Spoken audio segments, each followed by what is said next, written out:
다 함께 찬송가 401장 주의 곁에 있을 때 찬양하시면서 하나님께 예배를 드리기 위한 우리의 마음을 준비하겠습니다.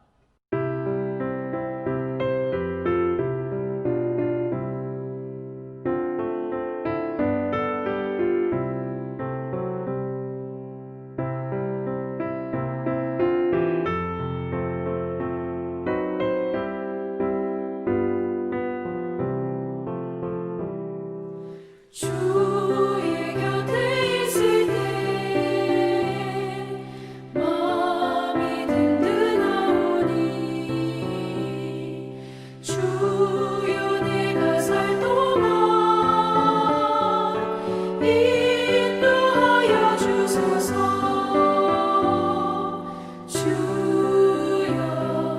주여 나를 인도하소서. 마른 세상 살 동안 주여 인도하소서. 비난처인 예수여 세상 물결어갈 때 그 신은혜 베푸사 나를 숨겨주소서. 주여 나를 인도하소서.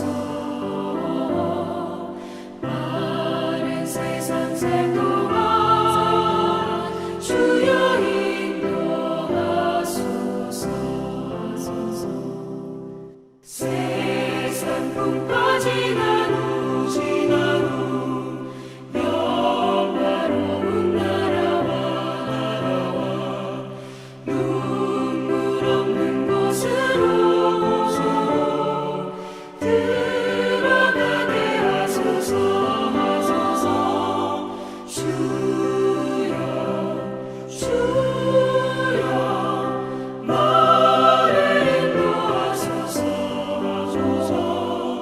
마른 세상 살 동안 주여 인도하소서.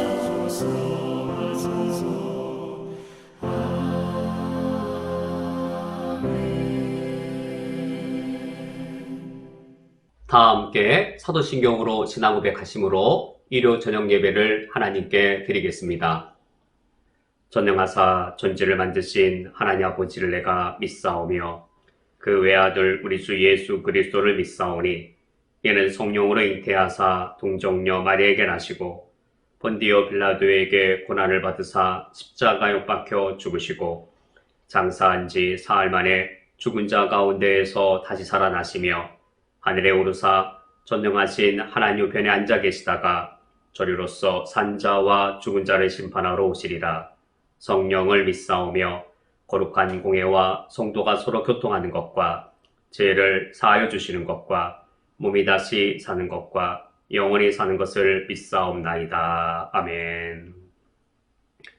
하나님 아버지, 주님이 우리의 구원주이시며 우리의 창조주로서 우리의 아버지가 되시오니 감사와 찬양과 영광을 올려드립니다.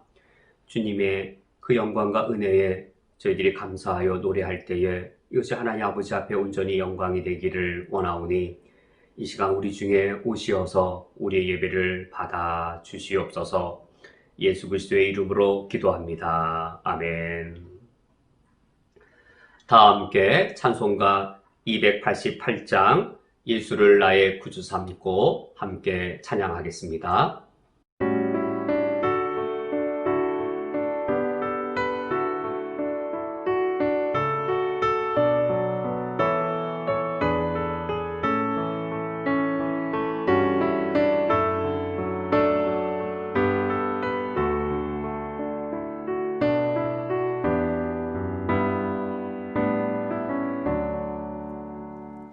예수를 나의 구주 삼고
이제 합심하여 우리가 세 가지의 기도 제목으로 하나님께 기도드리겠습니다.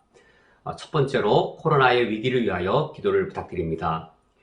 코로나 백신의 안정성과 신속한 접종을 위하여 정상적인 사회생활과 일상생활을 할 수 있는 날이 속히 오도록 그날까지 각 가정과 기업과 교회를 우리 하나님께서 안전하게 지켜 주시도록. 두 번째로 NECK를 위하여 기도를 부탁드립니다.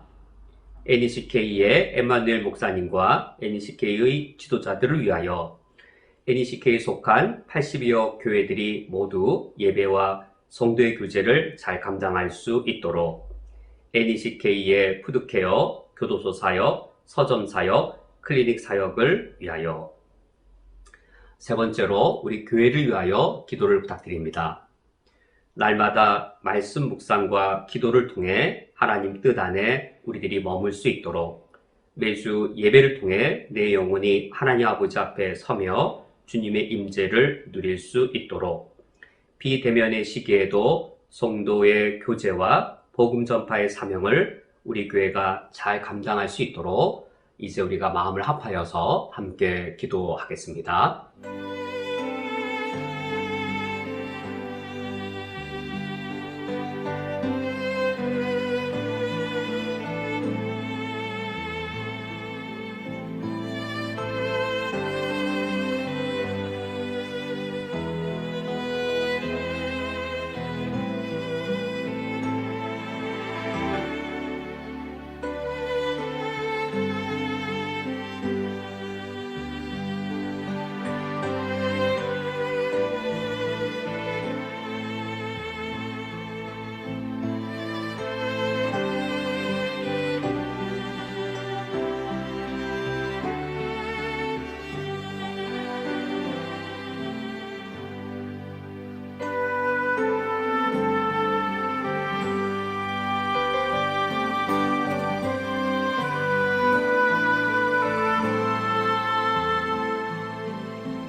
하나님 아버지시여, 주께서 온 세상과 인류를 창조하셨사오니 코로나로 인하여서 신음하고 있는 온 인류와 이 세계를 주님께서 긍휼히 여겨 주시기를 원합니다.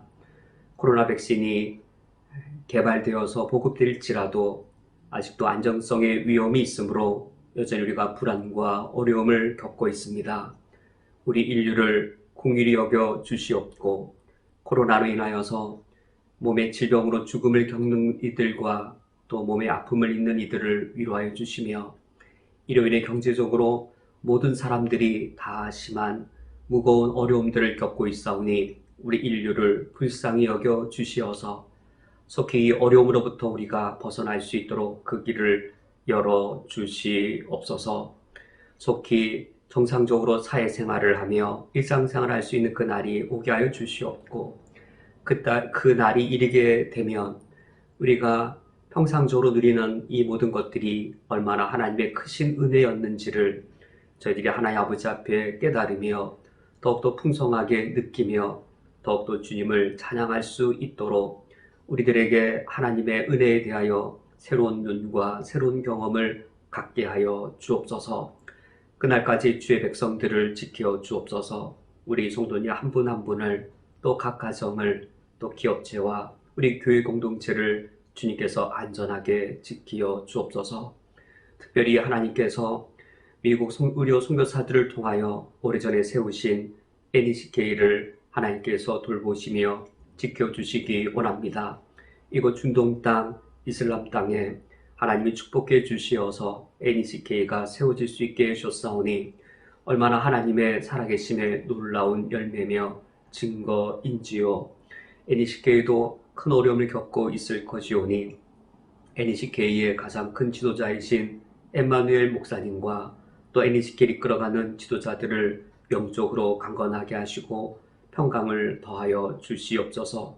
이 NECK의 80여 개 교회들이 속하여서 자유와 안전을 누리며 주님을 예배할 수 있사오니 그 80여 개의 모든 이 교회들을 하나님께서 시기적절하게 때를 따라 돕는 은혜로 하나님께서 지키시고 돌봐 주심으로 하나님께 예배 드림과 성도 간의 교제를 이룸에 있어 사탄의 방해와 사탄의 여러 시험들이 다 헛되도록 하나님께서 친히 돌보시옵소서. 어려운 때에도 NECK가 푸드케어 사역을 또 교도소 사역을 서점 사역을 감당하고 있사오니 주님께서 인도하여 주시옵고 클리닉 사역도 매우 필요한 상황이오니 하나님께서 NECK에 속한 다양한 사역들이 아름다운 열매를 맺을 수 있도록 그리고 이 어려운 시기에 더욱더 빛을 발할 수 있도록 인도하여 주옵소서. 이때에 저희들 각자는 그리고 우리 교회 공동체는 성령 안에 깨어있게 해주시기를 원합니다. 우리 모두 각자 날마다 말씀 묵상과 기도를 통하여 하나님의 뜻 안에 머물게 해 주옵소서. 매주 예배를 통하여 내 영혼이 하나님 아버지 앞에 서게 하여 주시며 주님의 인재를 충만히 누리게 해 주옵소서. 비대면의 시기에도 우리 교회가는 여전히 하나님 아버지 앞에 사명을 갖고 있사오니 성도의 교제와 복음 전파의 사명을 온전히 감당할 수 있도록 성령께서 친히 역사하여 주옵소서. 예수 그리스도의 이름으로 기도합니다. 아멘. 성경 봉독하겠습니다. 오늘 성경 말씀은 디모데전서 4장 1절부터 5절까지의 말씀입니다. 오늘 성경 말씀을 제가 봉독해 드리겠습니다. 그러나 성령이 밝히 말씀하시기를 후일에 어떤 사람들이 믿음에서 떠나 미혹하는 영과 귀신의 가르침을 따르리라 하셨으니 자기 양심이 화인을 맞아서 외식함으로 거짓말하는 자들이라. 혼인을 금하고 어떤 음식물은 먹지 말라고 할 터이나 음식물은 하나님이 지으신 바니 믿는 자들과 진리를 아는 자들이 감사함으로 받을 것이니라. 하나님께서 지으신 모든 것이 선함에 감사함으로 받으면 버릴 것이 없나니 하나님의 말씀과 기도로 거룩하여 짐이라. 아멘. 다 함께 기도하고 말씀을 듣겠습니다. 하나님 아버지시여, 우리가 가진 가장 값진 보화와 보물은 하나님을 믿는 신앙입니다. 하나님께서 우리에게 이 귀한 보화를 선물로 주셨사오니 우리 오늘 말씀을 드리며 우리의 신앙을 돌아보는 시간이 되게 해 주옵소서. 예수 그리스도의 이름으로 기도합니다. 아멘. 21세기를 살아가는 오늘날 우리 현대 그리스도인들에게도 신앙의 표준은 사도신경입니다. 이 사도신경은 그 기원이, 그 모체가 되는 것이 무려 AD 200년경에 기록된 로마 신경입니다. 이 로마 신경이 수백 년에 걸쳐서 수정되어지고 또 발전되어져서 오늘날 사도신경이 되었습니다.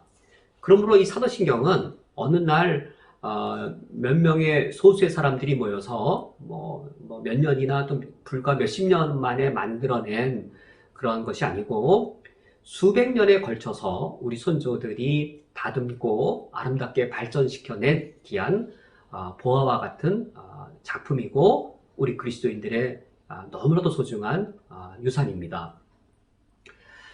이런 이 사도신경이 처음 사용되어진 것은 용어는 AD 390년경에 처음 사도신경이란 표현은 사용되었었는데 이것의 모체는 그거 더 앞선 AD 200년경에 로마 지역의 그리스도인들이 사용했던 로마 신경입니다. 이 로마 신경이 오늘날의 사도신경으로 이제 발전되었습니다. 이 로마 신경은 로마 교회 그리스도인들만 사용했던 것이 아니고 로마 교회의 영향력 아래 있던 다른 지역의 교회들도 이 로마 신경을 표준으로 삼고 고백을 했습니다. 그래서 고대 신경이 발견되었는데 지금으로 따지면 프랑스 지역입니다. 지금의 프랑스 지역의 고대 시대에 사용했던 신경 내용을 보았더니 로마 신경입니다. 그래서 이 로마 신경이 로마 교회만 사용한 것이 아니라 이제 로마 지역을 넘어서 로마 교회의 영향력이 있었던 그 지역들이 이 로마 신경을 받아들여서 그 지역에서도 약간의 변화만 주고 로마 신경을 신앙의 표준으로 삼고 고백한 것을 알 수 있습니다. 이 로마 신경이 발전을 하면서 AD 390년경 밀라노의 노회가 교황 시리키우스에게 글을 보냈는데 거기서 처음으로 사도신경이라고 하는 표현을 사용하게 됩니다. 이런 로마 신경이 계속 이렇게 사도신경으로 발전되어져서 현재 우리가 사용하고 있는 바로 이 사도신경 공식 본문은 주 8세기에 발견되어집니다. 주 8세기에 사도신경의 공식 본문이 발견되어지고 그 이후로는 더 이상 변화가 없습니다. 오늘날 우리가 사용하고 있는 것과 동일하고 완전함에 이르게 된 것이지요. 그래서 우리가 오늘은 AD 200년경에 발견되어진 이 로마 신경이 어떠한 변화와 성장 과정을 거쳐서 8세기경이 완성되었고 그 과정은 어떠한지를 우리가 오늘 간략하게 살펴보겠습니다. 먼저 AD 200년경에 로마 신경이 기록된 것이 발견되었습니다. 로마 교회는 왜 이런 신경을 이렇게 사용했을까? 어떤 용도로 이 신경을 사용했을까? 그 당대에는 그러니까 AD 200년경은 로마 제국이 기독교를 혹독하게 핍박하던 시기였습니다. 카타콤을 비롯해서 또 여러 곳에 숨어서 비밀리에 예배를 드려야 하는 상황이 자주 닥쳤습니다. 그래서 우리가 지난번 예전에 예배학교 때 배웠던 것처럼 이 당시의 예배는 1부와 2부로 나누어져 있었습니다. 2부 예배가 비밀 성격이었습니다. 2부 예배는 모두가 들어갈 수 있는 것이 아니고 비밀스러운 예배였고 1부 예배는 세례를 받지 않아도 기독교에 관심을 가진 사람이라면 함께 들어와서 1부 예배를 드릴 수 있었습니다. 1부 예배가 마쳐지면 세례를 받은 사람만 남으라고 이제 선언이 되어지고 세례를 받지 아니한 사람들은 예배당을 다 떠나게 되어지고 세례를 받은 사람만 이제 또 다른 예배 장소로 옮겨져서 비밀스럽게 예배를 드리게 됩니다. 세례를 받은 사람만 그 예배에 참여할 수 있는데 이 세례 과정 자체가 짧지 않았습니다. 세례 받는 일이 결코 쉽지 않았습니다. 초기 공동체의 안전과 생명과 관련된 일이기 때문에 정말로 이 사람이 예수 그리스도를 믿는지에 대한 신앙을 진실되이 믿는지를 확인해야 됐기 때문에 신앙을 철저히 교육하고 검증하는 기간이 필요했습니다. 오늘날 현대교회는 서리집사 되는 것도 결코 어렵지 않을 텐데 이 당시에는 세례받는 일 자체가 되게 무겁고 엄중한 일이었고 세례를 받아야만 비밀 예배에 들어가서 성찬을 행할 수 있었습니다. 이런 세례를 위해서 이러한 세례자를 예비 세례자를 위하여서 기독교 신앙은 무엇인지 가르쳐야 될 필요성이 있었는데 그때 사용된 것이 오늘날 사도신경이었습니다. 사도신경은 예비 세례자를 위한 신앙교육의 내용이 되었고 그리고 그 당시에 여러 이단들로부터 바른 기독교 신앙이 무엇인지 선을 긋기 위한 역할로도 했습니다. 그 사도신경의 원조가 되는 로마신경 AD 200년경에 작성된 것인데 제가 한번 읽어드리겠습니다. 한번 들어보시면서 오늘날 우리 사도신경과 어떤 면에서는 매우 닮았고 어떤 면에서는 매우 차이가 나는지 한번 확인해 보시기 바랍니다. 당신은 전능하신 성부 하나님을 믿습니까? 나는 믿습니다. 당신은 성령으로 잉태하사 동정녀 마리아에게 나시고 본디오 빌라도에게 고난을 받으사 죽으시고 죽은 자 가운데에서 3일 만에 부활하셔서 하늘에 오르사 아버지 우편에 앉아 계시며 저리로서 산자와 죽은 자를 심판하러 오실 하나님의 아들 예수 그리스도를 믿습니까? 나는 믿습니다. 당신은 성령과 거룩한 교회와 몸이 다시 사는 것을 믿습니까? 나는 믿습니다. 현재 우리의 사도신경과 크게 다른 부분도 있고 매우 또 닮은 부분도 있습니다. 형식과 내용을 보면 어느 부분이 닮았고 어느 부분이 매우 다른지요. 내용에 있어서는 오늘날 우리 사도신경과 같다라고 말해도 과장되지 않는데 형식에 있어서는 큰 차이를 보이고 있습니다. 오늘날 우리의 사도신경은 고백의 형태로 되어져 있는데 200년경에 사용되었던 로마신경은 고백의 형태로 사용되고 있습니다. 이미 말씀드린 것처럼 이때 신경의 역할이 세례자를 대상으로 한 것이기 때문에 세례 문답으로도 당신은 믿습니까? 이렇게 묻는 것이죠. 당신은 믿습니까? 나는 믿습니다. 하나님 아버지를. 당신은 믿습니까? 나는 믿습니다. 하나님의 아들을. 당신은 믿습니까? 나는 믿습니다. 성령 하나님을. 이렇게 나는 믿습니다. 나는 믿습니다라고 세례자가 이렇게 문답으로 자기 신앙을 응답할 수 있도록 하는 용도로도 이제 우리가 이해할 수 있겠습니다. 또 이렇게 이해할 수 있겠습니다. 이 당대에 사도신경으로 공예배 중에 이 신앙고백을 했다면 예배 인도자가 당신은 믿습니까? 라고 말할 때 회중 전체가 다 함께 나는 믿습니다. 성부 하나님을. 당신은 믿습니까? 나는 믿습니다. 하나님의 아들을. 당신은 믿습니까? 나는 믿습니다. 성령 하나님을. 이렇게 응답하였어도 아마 예배 시간에 이같이 교독으로 하는 형식이었다면 또 이 상황 자체가 잘 이해되었습니다. 그래서 최초의 로마 신경은 그 형태가 이와 같이 문답의 형식이었습니다. 주후 215년경에 히폴리투스의 사도적 신경이 발견되었는데 여전히 이와 같이 문답의 형식을 취하고 있습니다. 내용도 약간의 변화만 있고 동일합니다. 이 문답의 형식을 벗어난 것은 주 340년경 마르셀루스가 기록한 신경인데 이 마르셀루스가 기록한 신경을 우리가 주목해 볼 필요가 있습니다. 우선은 형식에 있어서 변화가 있었고 내용에 있어서 오늘날 우리 사도신경과 매우 의미 있는 그런 변화가, 닮은 변화가 있습니다. 과연 형식은 어떻게 오늘날처럼 바뀌게 되었으며 사도신경의 그 내용을 볼 때 마르셀루스가 기록한 신경의 내용이 또 얼마나 어떤 부분이 더 담게 되었는가 한번 유념해서 한번 들어보시기 바랍니다.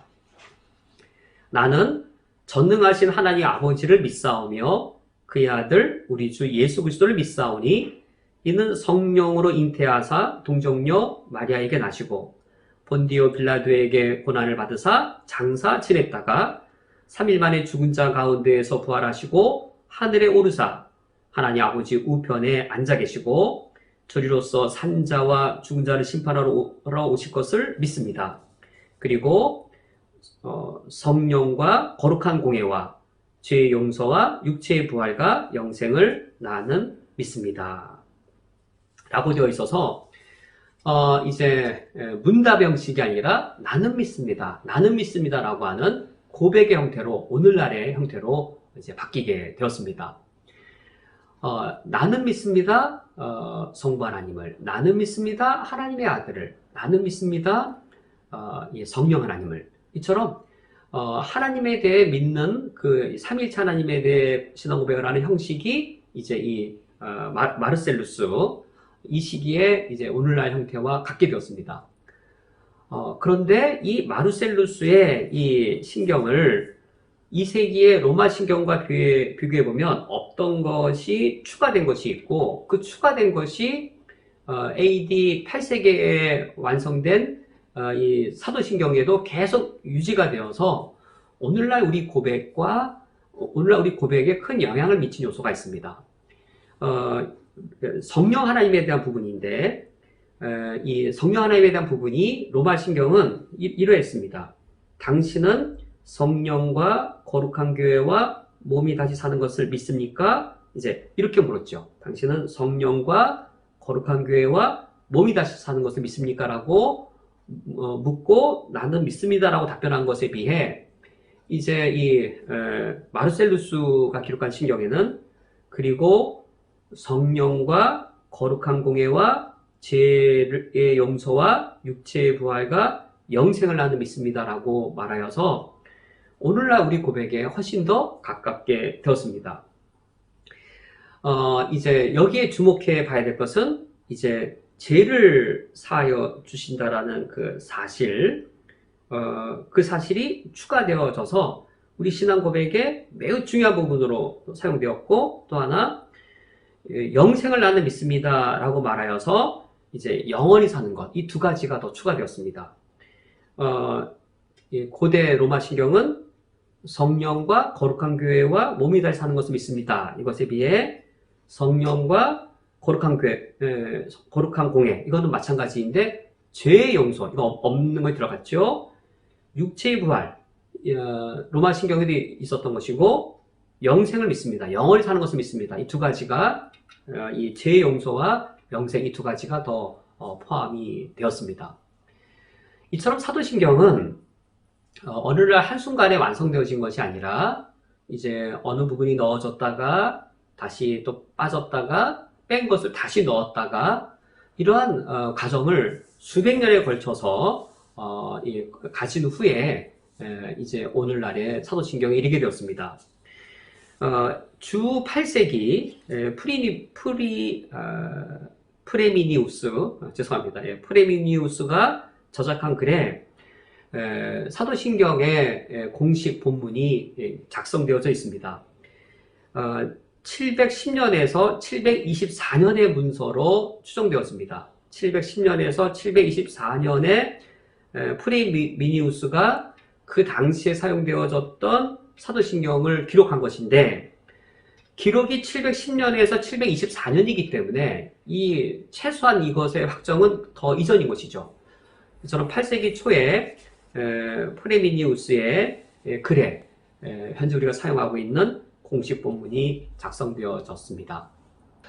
이 과정을 놓고 볼 때 얼마나 우리가 매주 신앙 고백하는 사도신경이 값지고 귀한 보물인지 우리가 알 수 있습니다. 신앙을 지켜내기 위해서 이와 같이 신경의 내용을 발전시킨 것이었습니다. 이 사도신경의 내용을 보면 이것이 성부, 성자, 성령 하나님인데 그 순서와 내용을 보면은 과거로부터 현재, 미래로 흘러갑니다. 창조, 창세기, 그리고 영원한 삶을 믿도록 하는 요한계시록의 일까지, 그리고 복음서가 성경의 중간이죠. 그러니까 창세기, 예수 그리스도의 복음서, 요한계시록의 종말. 근데 이 성경 전체를, 과거, 현재, 미래의 성경 전체의 내용을 과연 이보다도 이 12개의 문장밖에 안 되는 이 짧은 본문으로 다 담아낼 수 있겠는지요. 수백 년에 걸쳐서 우리 신앙의 선조들이 이 창조, 예수 그리스도의 구원과 종말, 이 전체의 신앙을, 과거, 현재, 미래를 창세기부터 요한계시록에 이르기까지 성경 전체에 있는 가장 표준적인 신앙 고백을 불과 12개의 구절로 수백 년에 걸쳐서 만들어준, 신앙을 지키기 위해 만들어준 귀한 보배와 보물입니다. 우리가 이 귀한 보배와 보물을 갖고 있다는 사실은 매우 우리가 자랑스러운 것이고, 사도신경을 우리가 더욱더 사랑할 뿐만 아니라 이 사도신경의 의미를 우리가 더욱더 알고자 애쓴다면 더욱더 아름답겠습니다. 우리는 AD 200년경에 기록된 로마 신경이 어떠한 발전과 형성 과정을 거쳐서 사도신경으로 완성되었는지 살펴보았습니다. 그 과정을 보면 우리 신앙의 선조들이 수백 년에 걸쳐서 어떤 기독교 신앙을 지키려 했는지 알 수 있습니다. 공통되게 로마 신경도 그렇고 그 중간에 여러 신경들, 그리고 사도신경이 확정되기까지 공통되게 나오는 게 있습니다. 바로 삼위일체 하나님을 믿는 내용입니다. 로마 신경도 그렇고 사도신경에 이르기까지 이 신앙은 전혀 변함없이 모든 신경들이 다 공통되게 나는 믿습니다. 성부 하나님을. 나는 믿습니다. 하나님의 아들을. 나는 믿습니다. 성령 하나님을. 이 신앙은 변함없이 공통되게 끝까지 지키고 있습니다. 당연히 거기에 충분한 이유가 있는 것이지요. 삼위일체 하나님으로 삼위일체 하나님 믿는 신앙을 기독교의 유일하고도 독특한 신앙, 기독교의 신앙을 기독교 신앙 되게 하는 생명과도 같은 요소로서 성부 하나님, 성자 예수 그리스도, 성령 하나님 이 믿는 신앙을 지켜온 것을 알 수 있습니다. 이처럼 기독교 신앙을 삼위일체 신앙으로 고백을 하면서 이게 삼위일체로 성부, 성자, 성령 하나님을 믿음으로써 이제 무엇이 가능했냐면 성경 전체의 내용을 담아낼 수 있었습니다. 만약 성부만 믿는다라고 말하면 성경 전체를 담아낼 수가 없습니다. 만약에 우리가 예수 그리스도를 믿기 때문에 예수 그리스도 믿는 내용만 담는다면 창세기부터 계시록까지 담아낼 수가 없습니다.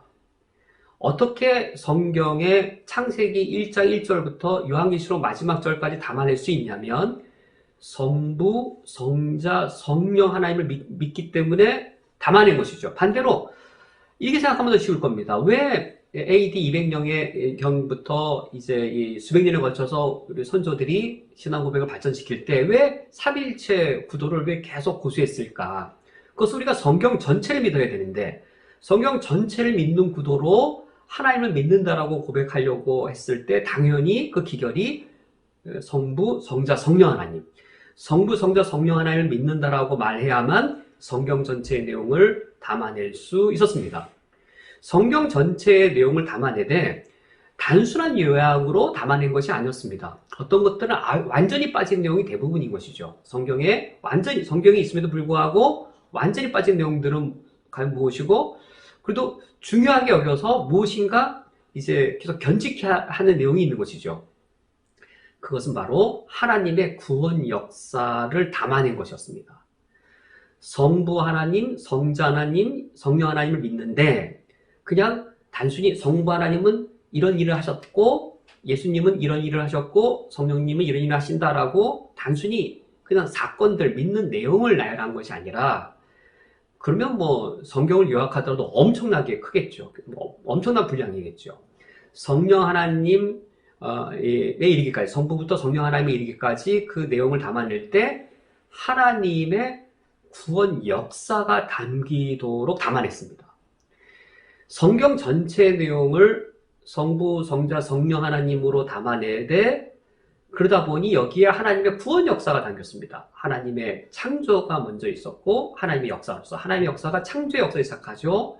그러나 인간의 타락 이후에 이 인류를 구속하기 위한 예수 그리스도의 구원 사역이 있었고 이 구원 사역을 성령께서 종말에 완성하시는, 그래서 성경 내용의 전체가 담기되 단순히 담기는 것이 아니라 하나님의 구원 역사가 담기도록 이것을 요약해낸 겁니다. 불과 12줄로 12문장으로 이것을 요약해냈기 때문에 이 사도신경의 신앙 고백을 하다 보면 우리가 알 수 있는 것은 내 구원이 얼마나 크고 위대한 것인가를 알게 됩니다.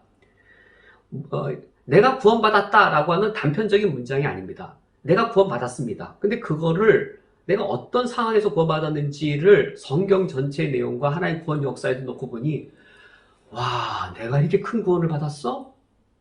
경탄하게 되는 겁니다. 와, 이런 구원이구나라고. 그것이 바로 초대교회 그리스도인들이 생명을 걸고 카타콤에 지내면서 순교를 기꺼이 각오했던, 와, 내가 이렇게 큰 구원을 받았어? 그 감탄과 그 놀라움이 있는 것이죠. 그것이 담기도록 사도신경이 형성되었습니다. 삼위일체 구도였고, 삼위일체 구도로 하여 성경 전체의 내용을 담을 수 있었고, 삼위일체 구도로 성경 전체의 내용을 담았을 때 그것이 하나님의 구원 역사를 나타내는 결과로 확정되게 되었습니다. 이것이 완성된 후에는 더 이상 이제 이 사도신경을 발전시킬 수 없었던 것이죠. 프레미니우스의 저작 AD 710년, 724년경 기록된 것인데 제가 한번 읽어드리겠습니다. 물론 현재 지금 이 프레미니우스가 기록한 것이 이제 오늘날 우리 거랑 동일한 내용이죠. 거의 동일합니다. 전능하사 천지를 만드신 하나님 아버지를 내가 믿사오며 그의 아들 우리 주 예수 그리스도를 믿사오니 이는 성령으로 잉태하사 동정녀 마리아에게 나시고 본디오 빌라도에게 고난을 받으사 십자가에 달려 죽으시고 장사 지냈다. 그는 음부에 내려갔다 3일 만에 죽은 자 가운데서 부활하사 하늘에 오르시고 전능하신 하나님 우편에 앉아 계시다가 저리로서 산자와 죽은 자를 심판하러 오시리라. 성령과 거룩한 공예와 성도의 교통과 죄의 용서와 몸에 다시 사는 것과 영생을 믿습니다. 아멘. 이 본문을 보면 성부, 성자, 성령 하나님의 이 구도는 같은데 로마 신경도 그렇고요. 그런데 이 성부에 대한 내용에 대해 가감, 성자 예수 그리스도 그리고 성령 하나님의 그 각 하나님에 대한 신앙 고백 내용들은 빼기도 하고 넣기도 하면서 이제 또 잘못 배웠을 때에는 다시 또 추가도 하면서 이제 사도신경으로 완성되었죠. 무엇인가 기독교 신앙을 이거를 넣으면 좀 불필요하고 요거를 빼고 이걸 넣으면 더 우리 기독교 신앙을 또 완전케 하겠다 해서 그것이 들어가기도 하고 빠진 겁니다. 이를테면 성부 하나님에 대해서는 전능하신 하나님을 믿사오며라고 고백을 했었다가 천지를 만드신을 넣지 않으니 뭔가 부족했던 것이죠. 그래서 넣기도 하고 빼기도 했다가 최종적으로는 넣는 것으로 확정되었습니다. 전능하사 천지를 만드신 하나님을 창조주로 믿을 때에 기독교 신앙이 기독교 신앙으로 완전해지는구나 라고 한 걸 알게 된 겁니다. 단순히 성경에 나와 있으니까 넣은 것이 아니에요. 단순히 성경에 있는 거라면 성경에 이미 있는데 안 집어넣은 건 왜 안 넣었을까요? 훨씬 더 안 넣은 게 더 많죠. 지금 넣고 빼고 했을 때 왜 그랬을까? 여기에 우리 신앙 선조들이 넣었을 때의 이유와 의미들이 있는 것이죠. 우리 그리스도인들은 하나님의 창조주로 전능하신 분으로만 믿는 것이 아니라 그 전능하셔서 창조주이심을 믿어야 기독교 신앙이 기독교 신앙으로 완전하게 표현되어지고 그걸 믿을 때 내가 완전하게 바른 신앙생활 하는구나. 신앙생활은 실천을 말하는데 하나님을 창조주로 믿고 살아가야 바른 신자의 삶이 되는구나 라는 것이죠. 왜 하나님을 창조주로 믿는 것이 중요할까요? 전능하사 천지를 만드셨다라고 하는 것이 왜 중요할까요? 우리가 오늘 디모데 전서 4장 1절에서 5절의 말씀을 함께 읽었습니다. 사도 바울 시대에 이단이 있었는데 이 이단이 AD 2세기에 로마 신경이 사용되었던 또 2세기, 3세기 계속 이런 이단들이 있었고 오늘날도 마찬가지입니다. 자연을 경시 여기고 초자연적인 것을 강조하는 이런 이교적인 사상이 이때부터 있었고 디모데 전서에서도 발견되어집니다. 디모데 전서 4장 1절에 그러나 성령이 밝히 말씀하시기를 후일에 어떤 사람들이 믿음에서 떠나 미혹하는 영과 귀신의 가르침들을 따르리라.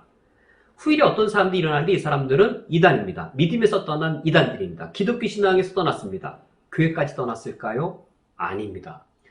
기독교 신앙에서 떠났지만 교회는 떠나지 않았고 오히려 교회 안에 있었고 이들이 교회 안에서 가르치는 역할을 했다는 말은 교회 안에 목회자이거나 중직자이거나 교회 지도자였다는 말입니다. 교회 안에 있는 겁니다. 교회 밖에 있지 않습니다. 오늘날도 보면 차라리 이단이거나 기독교가 아닌 자들이 더 좋겠습니다. 교회 안에 이와 같이 미혹의 영들, 귀신의 가르침들을 베푸는 교회 안에서 유사 기독교와 유사한 거, 매우 유사한 건데 기독교는 아닌 거, 그런 행태들을 벌이기 때문에 얼마나 교회가 세상으로부터 지탄을 받고 하나님의 이름이 모독당하는지요. 교회 밖에 있지 않고 교회 안에 있습니다. 믿음에 떠나 있지만 교회를 떠나지는 않았습니다. 차라리 믿음을 떠나서 교회를 떠나가 버리면 교회 해가 안 되지요. 교회 안에 머물러 있는 그들에 대해 우리가 깨어 있어야 되는데 미혹의 영이란 말은 그만큼 매력적이라는 겁니다. 그러나 본질은 귀신의 가르침입니다. 미혹이어서 우리가 되게 매력적이고 정말 그렇다고 여기지만 실제로는 귀신의 가르침인데 이러한 사람들의 특징이 뭐냐면 2절부터 특징이 나옵니다. 2절에 자기 양심의 화인을 맞아서 외식함으로 거짓말하는 자들이라. 믿음 좋다란 말은요, 양심이 살아난다는 말과 같습니다. 믿음이 좋다란 말은 하나님 앞에 선다는 말인데 하나님 앞에 서면 양심이 살아납니다. 화인 맞은 그 죄인은 하나님 앞에 가서 자기 죄인됨을 몰라요. 그런데 우리가 하나님 앞에 서면 하나님이 너무 무섭거든요. 그래서 양심이 살아나요. 믿음 좋다란 말과 양심이 무뎌졌다는 말은 반대말입니다. 같을 수가 없는 말입니다. 우리가 믿음에서 떠났다라고 하면 그 사람은 양심이 화인맞게 되어져 있습니다. 하나님을 떠난 것이기 때문에 그렇습니다. 그들이 외식함으로 거짓말하는 자들이라. 외식이란 말은 뭘까요? 그들이 교회 밖에 있습니까? 교회 안에 있습니까? 교회 안에 있습니다. 외식이란 말 뭡니까? 신앙생활 잘하는 모습 드러내서 야, 저 정도로 교회를 열심히 하는데 중지자 돼야 되겠네. 야, 저 정도로 교회를 열심히 해. 와, 신앙 좋다. 라고 인정받는 사람들이란 겁니다. 성경에 있는 이야기 때문에 오늘날 교회 안에도 일어난 일입니다. 이 디모데 전서 4장이 남의 이야기가 아니고 오늘날의 이야기고 오늘날 현대 교회의 이야기입니다. 양심이 화인 맞았고 그래서 겉모양을 보면 이 외식해서 신앙생활 잘하는 종교의 모습들을 갖고 있고 심지어 교회에서 지도자나 또는 중직자의 역할을 갖고 있는 그 자들인데 거짓말을 잘하는 외식과 거짓말에 능한 자들입니다. 그들이 외식하면서 그들이 강조하는 게 있는데 그들의 특징이 3절에 혼인을 금하고 음식물을 먹지 말라라고 가르치는 이단들이 이 당시에 있었습니다. 혼인을 금했다는 말은 성욕을 죄악시 여겼던 이단이었고 음식물을 먹지 말라고 하는 것은 식욕을 이 금욕주의로 가는 식욕을 열등한 것으로 여기는 인간의 가장 육체적 욕망인 식욕과 성욕을 죄악시하고 자연적인 것을 열등하거나 자연적인 것을 죄악시 여기는 이단이었죠. 그것이 2세기, 3세기 신경에서 계속 예수님이 육체로 부활하신 것이나 육체로 오신 것이나 하나님이 자연만물 창조하신 것이나 이거를 2세기, 3세기 계속 신경들이 그걸 강조했던 이유가 바로 여기에 있습니다. 이 신약 성경이 쓰여졌던 시대에도 그리고 신경들이 고백되었던 시대에도 이교적이고 이방적인 사고는 무엇이었냐면 자연은 열등하고 제약된 것이고 초자연은 우월하고 신적인 것이다라고 하는 사고방식이었습니다. 오늘날도 그러합니다. 오늘날도 우리 그리스도인들이 자연과 초자연 중에서 자연적인 거는 인간적이고 세상적이라고 생각을 합니다. 자연적인 거. 자연적인 일이라는 건 뭐냐면 공부 열심히 하면 공부 잘하는 거 이게 자연적인 겁니다. 무엇이 자연적인 것이냐면 살을 빼려면 운동 많이 해야 됩니다. 그게 자연의 법칙입니다. 자연의 법칙이 자연적인 겁니다. 자연의 법칙대로 자연적인 일이 일어나면 그건 될 일이 된 거라고 말합니다. 아, 그럼 왜 기도해? 라고 말합니다. 기도가 되게 왜곡된 겁니다. 열심히 공부해서 공부 잘할 거라면 왜 기도해? 기도 안 해도 공부 잘할 텐데. 이게 대단히 이방 종교적인 사고입니다. 자연을 누가 창조하셨냐면 하나님이 창조하셨습니다. 하나님이 어떤 방편으로 일하시냐면 자연 법칙을 방편으로 일하신 겁니다. 하나님이 자연을 창조하셔서 자연의 법칙대로 일하신다면 물리법칙이 일어나고 여러 가지 자연현상이 일어난다면 하늘에 해가 뜨는 거 누가 일하신 건가요? 하늘에 해가 뜨는 거 될 일이 된 건가요? 아니면 하나님이 일하시는 건가요? 자연이 작동된다라고 하는 것은 하나님이 신적으로 지금도 일하시고 있다라고 하는 것인데 이방적이고 이교적인 생각은 초자연이어야 신이 일하셨다. 기적이 일어났다. 안 될 일이 됐다. 하나님이 역사하셨다. 와! 라고 여겨서 성령의 불과 같은 역사라고 아주 성경의 진리를 지독하게 비틀어버리고 있습니다. 이게 유사기독교입니다. 초자연적인 일은 하나님이 일 안 하신 게 아니죠. 초자연적인 것도 하나님이 일을 하신 겁니다. 초자연적인 것이어야 하나님이 일을 하신 게 아니고 하나님은 자연과 초자연 둘 다를 통하여 일을 하십니다. 무엇이 더 큰 은혜인가? 둘 다 똑같은 은혜인 겁니다. 대신에 자연적인 것은 통상섭리이고 초자연적인 것은 비상섭리여서 하나님이 일반적으로 자연적으로 일하십니다. 자연으로 베푸시는 은혜가 훨씬 더 많습니다. 그런데 초자연적이어야 은혜가 되고 초자연적인 것은 은혜의 사건이고 자연적인 것은 하나님이 날 안 도와주신 것이고 그래서 자연적으로 될 거라고 하면 실망하고 그럼 뭐 내가 뭐 자연적으로 될 일이라면 뭐 될 일이 될 거라면 실망하고 초자연적인 역사가 일어나야 그 하나님께 기대고 하나님께 의지하고 그 대단히 이교적이고 이방 종교적인 그런 사고입니다. 하나님께서는 알아서 행해 주십니다. 알아서 행해 주십니다. 하나님께서 우리가 행할 바는 통상적으로 일하는 겁니다. 코로나 때는 코로나에 맞게끔 우리가 통상적으로 우리 코로나가 안 걸리게 조심해야 되는 것이죠. 믿음으로 막 이거를 그냥 하나님 도와주실 것이라고 하나님의 일을 위해 우리가 모여서 예배하면 코로나 안 걸릴 것이라고 이 통상적인 상황에 비상적인 하나의 역사를 행해달라고 막 고집을 부리는 거, 그거 옳지 않죠. 우리가 통상적으로 우리가 살아가는 것이죠. 통상적으로 자연의 법칙에 맞춰서 자연적으로 살아갈 때에 그때 하나님이 통상적인 방식으로 우리를 지켜주시거나 또 하나님이 우리의 계획과 우리의 시간과 상관없이 하나님께서 초자연적으로 개입하셔서 일하실 때도 있는데 그건 우리가 모릅니다. 하나님께서 어떻게 하실지 모르는 것이죠. 그러나 우리 인간이 이 종교성을 갖고 있어서 그리고 또 우리가 태어나서 성경을 접하는 것이 아니라 세속적인 사고방식을 접하다 보니 우리가 자연과 초자연을 은근히 나누고 그리고 초자연적인 것이 기적이 일어나야 하나님의 은혜의 사건이고 그리고 그와 같은 일이 일어날 때 하나님이 우리를 도우셨다라고 하다 보니 자연에 대한 성경은 대단히 자연을 강조하고 있는데 자연에 대한 우리 그리스도인의 어떤 이 자연을 중시 여기는 태도가 결여되어 지곤 합니다. 그런데 이 하나님께서 성부 하나님께서 자연을 창조하셨습니다. 창세기 1장을 보면 하나님이 다 자연 창조한 얘기밖에 없습니다. 하나님이 창세기 1장에서 자연을 창조하셨습니다. 그렇다면 예수님이 그 다음에 나는 예수 그리스도를 믿사오며 예수 그리스도의 구원을 믿는다는 건 뭘까요?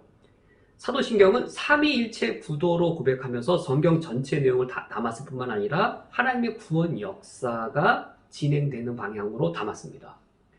예수님은 우리를 죄 가운데에서 구원하기로 오셨는데 이 죄가 뭐냐면 자연의 뒤틀림이 죄입니다. 자연의 왜곡이 죄입니다. 하나님이 자연을 창조하셨는데 이 하나님이 창조하신 자연이 뒤틀리고 왜곡되고 자연이 깨어지는 게 그게 죄고 그걸 바라는 것이 인간의 죄성입니다. 하나님 인간의 성을 창조하셨는데 그것이 음욕으로 성욕이라는 자연이 음욕이라고 자연이 뒤틀린 게 죄고 그런 걸 바라보기 때문에 인간이 죄인인 겁니다. 인간이 100만 원 벌 것처럼 일하고 1000만 원 벌면 너무 좋아합니다. 뭐 그걸 싫어할 필요는 없겠지만 그 여행을 추구하는 것 그건 자연이 아니죠. 하나님은 일한 대로 수간대로 먹을 것이라고 하셔서 그게 자연적인 겁니다. 일한 것만큼 먹는 겁니다. 수간대로 먹는 겁니다.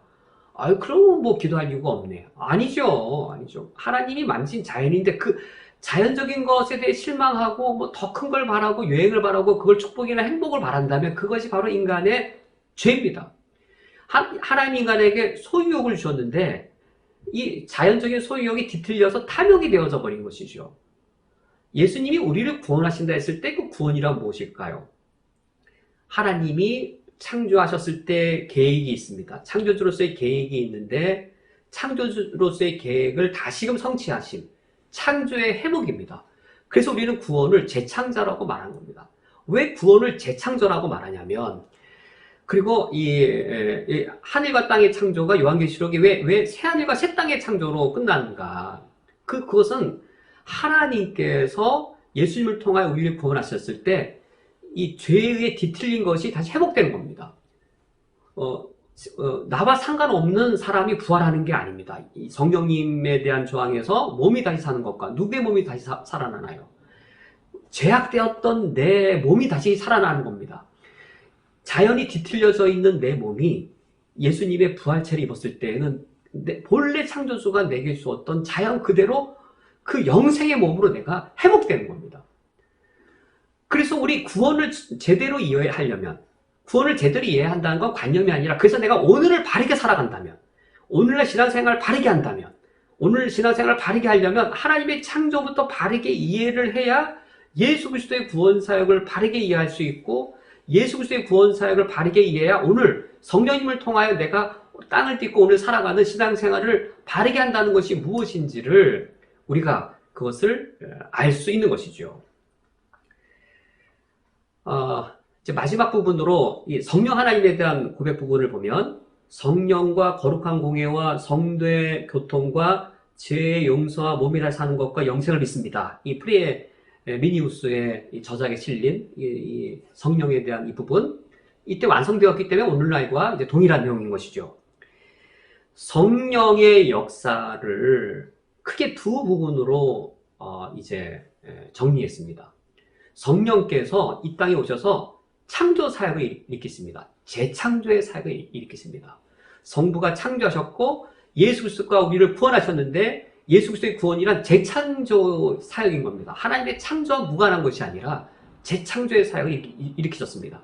그 재창조를 위한 그 재창조 사역의 근거를 이루신 것을 성령님께서 예수님의 사역을 근거로 창조 사역을 행하십니다. 창세기 1장에 보면 창세기 1장 2절 여호와의 신이 수면에 운행하시니라 성령님이 등장하시죠. 1장 3절부터 창세기 1장의 첫 창조를 성령께서 창조하시듯이 이 예수님의 구속 사역을 근거로 하여서 우리 구원의 재창조도 성령께서 재창조를 하십니다.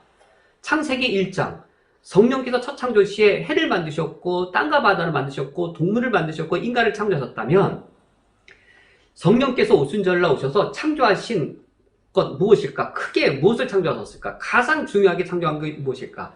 두 가지를 말하고 있습니다.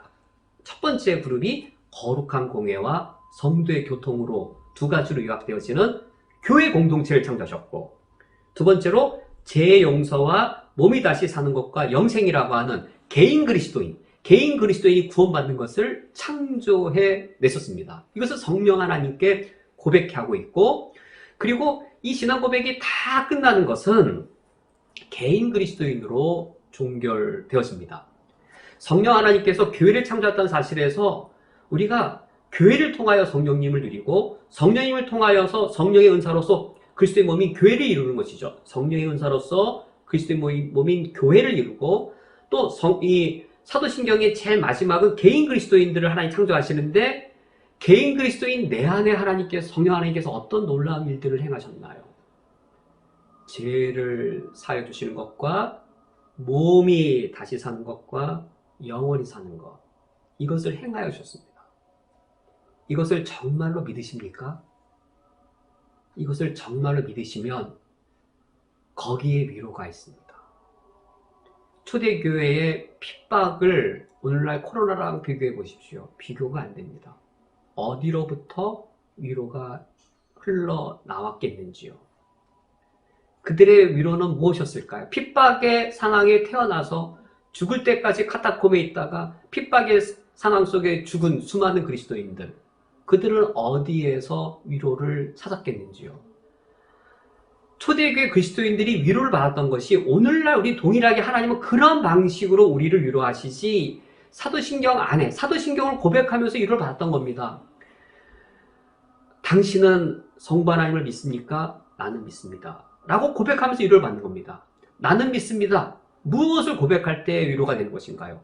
나는 예수 그리스도의 구원으로 제사함 받았습니다. 사제의 은총으로 위로받는 겁니다. 그리고 내 몸이 다시 사는 것과 영원히 사는 것, 그것으로 위로를 받는 겁니다. 초대교회 그리스도인들이 위로를 받는 것은 이 땅에서 위로받을 일이 생기는 것이 아니었습니다. 이 땅에서 위로받을 일이 생기는 것이 아니고 이 땅에서 위로받을 일이란 제사함 받은 겁니다.